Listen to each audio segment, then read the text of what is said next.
कहानी की शुरुआत में हम अमेरिका की एक खतरनाक जेल को देखते हैं। यहाँ बहुत से कैदी काम कर रहे थे। इसी जेल में हम एक जवान पॉल को देखते हैं जो यहाँ पर प्रिजन गार्ड के रूप में नौकरी करता है। पॉल इस वक्त वॉशरूम में था और उसे पेशाब करने में बहुत दिक्कत हो रही थी क्योंकि उसे एक तरह का इन्फेक्शन हो गया था। तभी उसका साथी गार्ड वहाँ आया और उसने पॉल को बताया कि एक नया कैदी आया है। बाहर एक दूसरा गार्ड जिसका नाम पर्सी है एक लंबे चौड़े कैदी को ले जा रहा था। पर्सी बार बार बोल रहा था डेड मैन वॉकिंग, इसका मतलब था कि ये कैदी जल्द ही मरने वाला है क्योंकि उसे मौत की सजा सुनाई गई थी। पर्सी एक बहुत ही गंदा आदमी था और वो कैदियों के साथ भी बहुत बुरा व्यवहार करता। इसके बाद कैदी को अंदर ले जाया गया जहाँ पॉल मौजूद था। पॉल इस कैदी को सेल के अंदर ले गया और उसका नाम पूछा। उस कैदी ने अपना नाम बताया जॉन कॉफी। साइज में वो कैदी कुछ ज्यादा ही बड़ा था लेकिन उसका दिमाग बिल्कुल बच्चों जैसा था। उसने पॉल से पूछा कि यहाँ पर रात को लाइट तो बंद नहीं होती,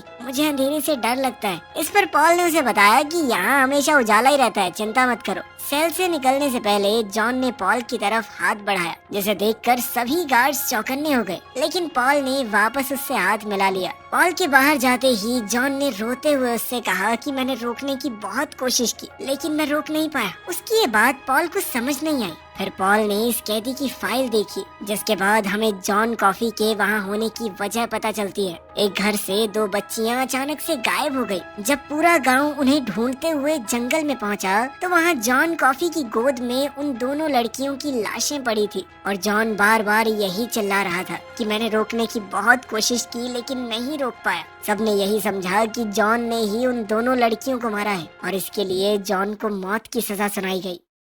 इस फाइल को पढ़ने के बाद पॉल अब अपने एक साथी के साथ इलेक्ट्रिक चेयर को साफ करने लगा। इस चेयर पर उन कैदियों को बिठाया जाता था जिन्हें मौत की सजा सुनाई गई थी। उन्हें तब तक शॉक दिया जाता जब तक उनकी मौत ना हो जाए। दरअसल इस जेल में ऐसे ही खतरनाक कैदियों को भेजा जाता था जिन्हें मौत की सजा सुनाई गई थी। इतने में बाहर से उन्हें हंसने की आवाज सुनाई दी और बाहर जाकर उन्होंने देखा कि उनका एक साथी गार्ड हंस रहा था जिसने उन दोनों को सामने देखने को कहा। सामने एक चूहा था जिसे गार्ड ने एक बिस्किट का टुकड़ा दिया। बिस्किट खाते ही चूहा काल कोठरी के अंदर चला गया। इससे इन तीनों को शक हो गया कि कहीं ये चूहा जेल में छेद न कर दे। हो सकता है उस छेद को बड़ा करके कोई कैदी वहाँ से भाग जाए। चूहे को पकड़ने के लिए उन्होंने काल कोठरी का सारा सामान बाहर निकाल दिया लेकिन वो चूहा उन्हें मिला ही नहीं। अब वो तीनों हैरान थे कि 3 गार्ड एक चूहे को नहीं ढूंढ पाए। अगले दिन वो चूहा दोबारा से वहाँ आया। 2 गार्ड्स ने उसे देखा और खाने के लिए बिस्किट दिया। पर्सी भी वहीं मौजूद था और उसने सोचा कि इस चूहे को मार देना चाहिए लेकिन वो चूहा फिर से अपनी जान बचाकर काल कोठरी के अंदर चला गया। पर्सी ने गुस्से में सारा सामान बाहर निकालना शुरू किया।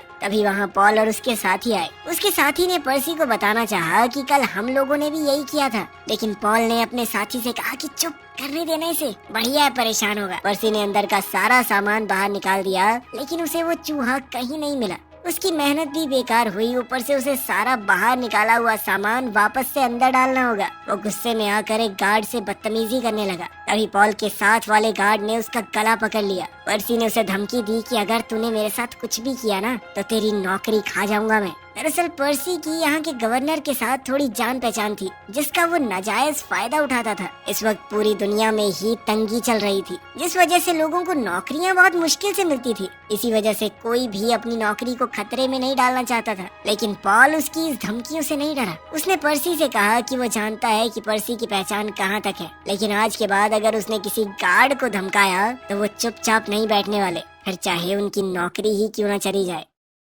अगले दिन जब पॉल काम कर रहा था तो उसे किसी के हंसने की आवाज सुनाई दी। बाहर जाकर उसने देखा तो ये आवाज डेल नाम के कैदी के कमरे से आ रही थी। इस वक्त डेल के पास वही चूहा था जिसके चक्कर में वो इतने परेशान हो रहे थे। डेल इस चूहे को पाकर बहुत खुश था और उसने बताया कि ये उसका पालतू है। उसकी बोली हुई हर बात मानता है ये चूहा। उसने एक रोल फेंका जिसे चूहा वापस ले आया। डेल ने चूहे का नाम मिस्टर जिंगल्स रखा। पास ही के सेल से जॉन कॉफी बोला कि आपका चूहा बहुत समझदार है। वो सच में 7 फुट के शरीर में एक बच्चा ही था। खैर जल्द ही पॉल को जेल के वार्डन ने बुलाया जिसका नाम था हेल। हेल और पॉल के बीच काफी अच्छी दोस्ती थी। वार्डन ने पॉल को बताया कि जेल में एक नया कैदी आने वाला है जो बहुत ज्यादा खतरनाक है। उसने एक चोरी करते वक्त 3 लोगों को मार दिया जिसमें से एक तो प्रेग्नेंट औरत थी। साथ ही वार्डन बहुत परेशान है क्योंकि जल्द ही उसकी पत्नी ब्रेन ट्यूमर से मरने वाली है क्योंकि वो ट्यूमर ऐसी जगह पर था जहाँ पर ऑपरेशन नहीं किया जा सकता। इस बात पर वार्डन बहुत इमोशनल हो गया।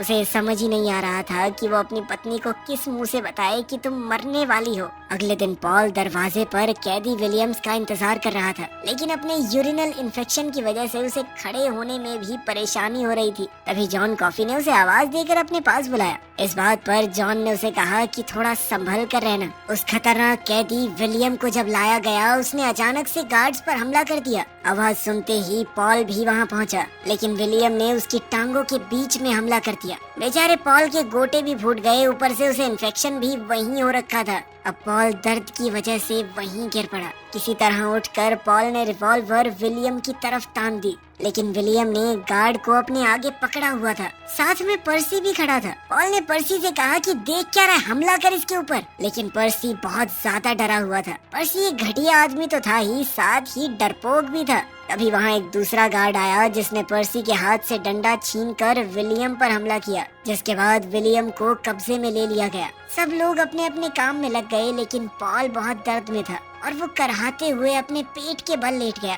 तभी दोबारा से जॉन कॉफी की आवाज आई कि मेरी बात सुनो, मुझे कुछ काम है। किसी तरह दर्द में ही जॉन उसके पास गया। जैसे ही वो पास आया, जॉन ने उसे पकड़कर सलाखों की तरफ खींचा और उसी जगह पर हाथ लगाया जहां पर पॉल को इन्फेक्शन था। अचानक सेल के अंदर के बल्ब की रोशनी बढ़ने लगी और वो इतनी बढ़ गई कि बल्ब फट गया। इसी के साथ पॉल का दर्द पूरी तरह से गायब हो गया। जॉन कॉफी सेल के अंदर बैठकर खांसने लगा और अगले ही पल उसके मुंह से राख जैसा कुछ निकलने लगा, जो हवा में घुलकर गायब हो गया। पॉल ने उससे पूछा कि तुमने ये क्या किया? जॉन ने बताया कि मैंने तुम्हारी मदद की है और क्या, लेकिन अब मैं बहुत थक गया हूँ, सोना चाहता हूँ। अब पॉल वॉशरूम गया, लेकिन उसे बिल्कुल भी दर्द नहीं हुआ, यानी वो पूरी तरह ठीक हो गया था। अब पॉल की नजरों में जॉन की छवि पूरी तरह बदल गई।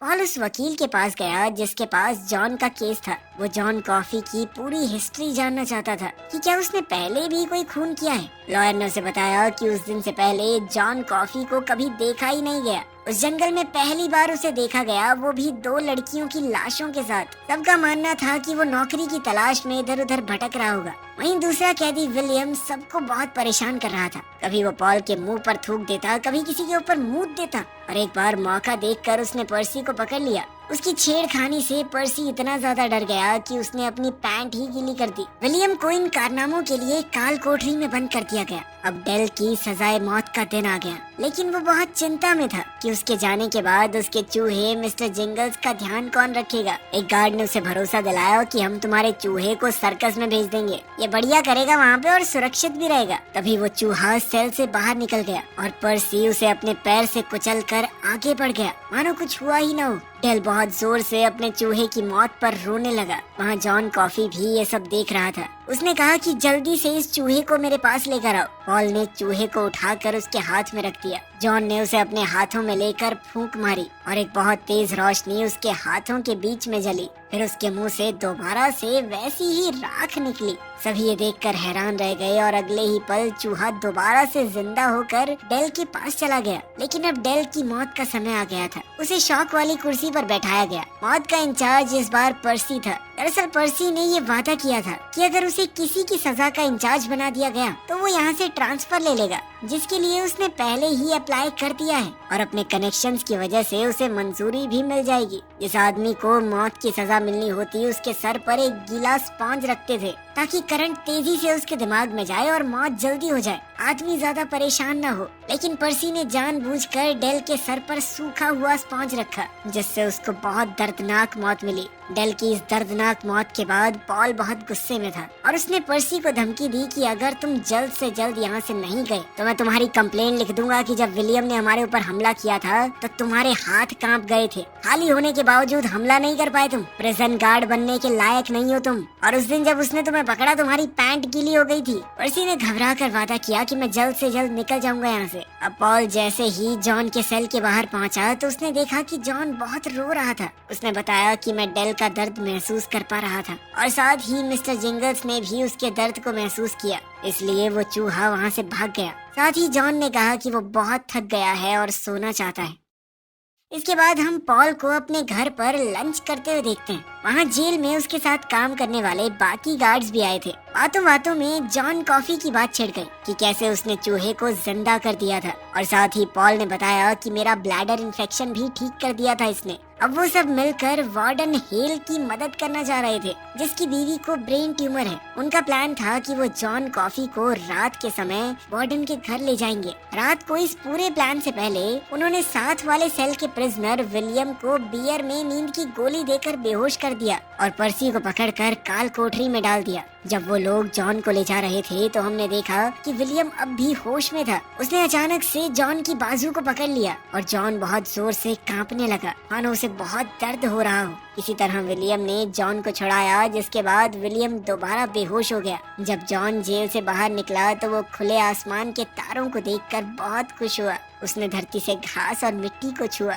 ऐसा लग रहा था मानो वो इस धरती से बात कर पा रहा हो। शरीर से जॉन चाहे जितना मर्जी बड़ा हो, दिमाग से तो वो 4 साल का बच्चा ही था। वो जॉन को ट्रक में बैठा कर ले जा रहे थे। तभी एक गार्ड ने जॉन से पूछा कि तुम जानते हो हम तुम्हें कहाँ ले जा रहे हैं? जॉन ने जवाब दिया कि एक औरत की मदद करने के लिए, लेकिन उसे ये नहीं पता था कि वो ये सब कैसे जानता है। वार्डन के घर के बाहर पहुंचते ही वार्डन डर गया। उसे लगा कोई जेल से भागकर वहां आया है उससे बदला लेने के लिए। इसके बाद वो बंदूक उठाकर चौकन्ना हो गया, लेकिन पॉल ने उसे समझाया कि हम तुम्हारी मदद करने आए हैं। फिर जॉन को अंदर वार्डन की पत्नी के पास ले जाया गया। वार्डन की पत्नी बहुत बीमार है और अब वो अपना मानसिक संतुलन खो चुकी थी। जॉन वार्डन की बीवी के पास गया।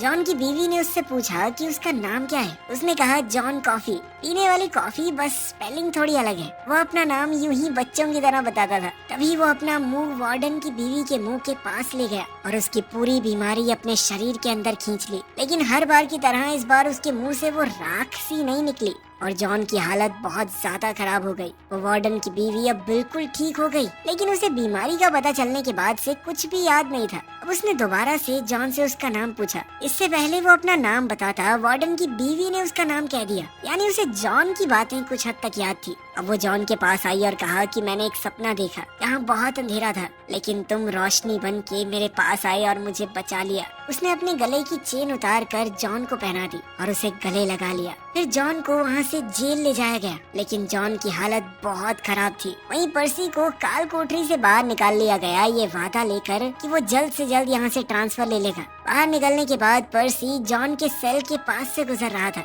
तभी जॉन ने पर्सी को खींच लिया और वार्डन की पत्नी की सारी बीमारी उसके अंदर डाल दी, जिससे पर्सी की हालत अब खराब होने लगी। वो थोड़ा लड़खड़ाता हुआ विलियम के सेल के पास पहुंचा और अचानक से विलियम के ऊपर धाड़ धाड़ गोलियां चला दी, जिसके बाद वो खुद भी नीचे गिरकर तड़पने लगा। अब वैसी ही राख पर्सी के मुंह से बाहर आने लगी। ये सब देखकर पॉल समझ गया कि जॉन ने कुछ तो गड़बड़ की है। अब वार्डन की पत्नी वाली बीमारी पर्सी को हो गई थी। पॉल ने जॉन से पूछा कि उसने ऐसा क्यों किया। जॉन ने बताया कि ये दोनों बहुत बुरे आदमी थे। जब विलियम ने जॉन का हाथ पकड़ा था तो जॉन ने उसके अंदर झांक कर देख लिया था। उसने पॉल से कहा कि मेरा हाथ पकड़ो, मैं तुम्हें दिखाता हूँ कैसा आदमी था ये। पॉल ने जैसे ही जॉन का हाथ पकड़ा, उसे वो सब कुछ दिखाई दिया जो जॉन ने देखा था। जिन 2 बच्चियों के कत्ल का इल्जाम जॉन के ऊपर लगा था, उन दोनों को असल में विलियम ने मारा था। इसलिए जॉन ने पर्सी के जरिए विलियम को मार डाला। अगले दिन वार्डन ने पॉल से पूछा कि क्या इस पूरी घटना का मेरे घर पर जो कुछ हुआ उससे लेना देना है, लेकिन पॉल ने सीधे तौर पर इनकार कर दिया। वहीं पर्सी को उसी मेंटल हॉस्पिटल में भर्ती कर दिया गया, यहाँ पर पर्सी अपना ट्रांसफर करवाने वाला था। अब पॉल को पता चल गया कि जॉन बेगुनाह है। वो जॉन के पास गया और उससे पूछा कि वो क्या चाहता है। उसने जॉन से कहा कि मैं तुम्हें बहुत दूर भेज सकता हूँ, वहाँ तुम्हें कोई नहीं ढूंढ पाएगा, लेकिन जॉन ऐसा नहीं चाहता था। उसने कहा कि वो इस आजादी से थक चुका है। इंसानों के दिलों में एक दूसरे के लिए नफरत देखकर वो थक चुका है। उससे ये सब बर्दाश्त नहीं होता। हर रोज वो इंसानों के दर्द को महसूस करता है और अब वो चाहता है कि उसे जल्द से जल्द सजा ही मिल जाए। पॉल ने कहा कि मैं भगवान को क्या मुंह दिखाऊंगा, मुझे पता है तुम बेगुनाह हो, तुम्हें कैसे मर जाने दूं। लेकिन जॉन ने कहा कि सजा देकर तुम मेरी मदद ही कर रहे होगे। वो अब इस दुनिया में नहीं रहना चाहता था। पॉल ने उससे पूछा कि तुम्हें जो भी चाहिए तुम बताओ। जॉन ने बहुत सी खाने की चीजें मंगवाई और एक फिल्म देखने की इच्छा जाहिर की। सबने मिलकर जॉन को वो फिल्म दिखाई। अब जॉन की सजा का दिन आ गया। जब पॉल और बाकी गार्ड्स जॉन के पास गए तो जॉन ने उन्हें बताया कि आज उसने एक सपना देखा जिसमें मिस्टर जिंगल्स सर्कस में पहुंच चुका है। वहाँ बहुत सारे बच्चे हैं, वो 2 लड़कियां भी जिन्हें विलियम्स ने मार दिया था। अब जॉन को इलेक्ट्रिक चेयर पर बैठा दिया गया। वहाँ पर उन 2 लड़कियों के रिश्तेदार और माँ बाप भी मौजूद थे। उन बच्चियों के पिता ने जॉन को बहुत उल्टा सीधा बोला। जॉन उनकी नफरत को महसूस कर पा रहा था। पॉल ने जॉन से पूछा कि क्या वो कुछ आखिरी शब्द कहना चाहता है। जॉन उन बच्चियों को नहीं बचा पाया था, इस बात का उसे बहुत दुख था। जैसे ही उसके चेहरे को कपड़े से ढका जाने लगा, जॉन ने पॉल से कहा कि मुझे अंधेरे से डर लगता है, मेरा चेहरा मत ढको प्लीज। पॉल ने उसकी ये बात मान ली। एक निर्दोष आदमी को मरता देख सभी गार्ड्स की आंखों में आंसू आ गए। पॉल ने एक आखिरी बार जॉन से हाथ मिलाया और जॉन ने मन ही मन उसे बताया कि जैसे उन 2 बच्चियों को मार दिया गया था, वैसा ही दुनिया में बहुत कुछ गलत हो रहा है। इंसान इंसान से नफरत करता है, उससे अब और यहाँ नहीं रहा जा रहा। इलेक्ट्रिक चेयर को ऑन करने का ऑर्डर देते हुए पॉल को बहुत दिक्कत हो रही थी, लेकिन आखिरकार उसे ऑर्डर देना ही पड़ा और बेचारे जॉन कॉफी की मौत हो गई। इसके बाद हम एक बूढ़े हो चुके पॉल को देखते हैं जो अपनी दोस्त को ये कहानी सुना रहा था। पॉल ने बताया कि मेरी और मेरे साथियों की वो आखिरी सजाए मौत थी। उसके बाद सभी गार्ड्स ने अपना ट्रांसफर उस जगह करवा लिया जहाँ पर नाबालिग अपराधियों को लाया जाता था। वो उन्हें पढ़ा लिखा कर सुधारने की पूरी कोशिश करते, लेकिन एली को पॉल की इस कहानी पर भरोसा नहीं हुआ। भरोसा दिलाने के लिए पॉल उसे अपने साथ वॉक पर ले गया, उसी लक्कड़ के घर में जहाँ वो रोज सुबह जाता था। दोनों उस कॉटेज के अंदर गए तो देखा कि मिस्टर जिंगल्स यानी वही चूहा जो जेल के उस कैदी के पास था अब तक जिंदा है। पॉल ने बताया कि जब ये चूहा तड़प रहा था तो जॉन ने इसकी मदद की थी और इसे ठीक करते हुए उसने शायद अपनी शक्ति का थोड़ा सा हिस्सा इसके हवाले कर दिया और इसीलिए शायद ये चूहा आज भी जिंदा है। और जब जॉन ने उसे टेलीपैथी से ये सब दिखाया था कि कैसे विलियम ने बच्चियों को मारा है, तब जॉन ने अपनी शक्ति का एक छोटा सा हिस्सा ना चाहते हुए भी पॉल को दे दिया था। पॉल ने बताया कि मेरी उम्र 108 साल है, मैंने एक बहुत लंबी जिंदगी जी है, बहुत अच्छी और बुरी चीजें देखी हैं, अपने पूरे परिवार को दफना चुका हूँ मैं,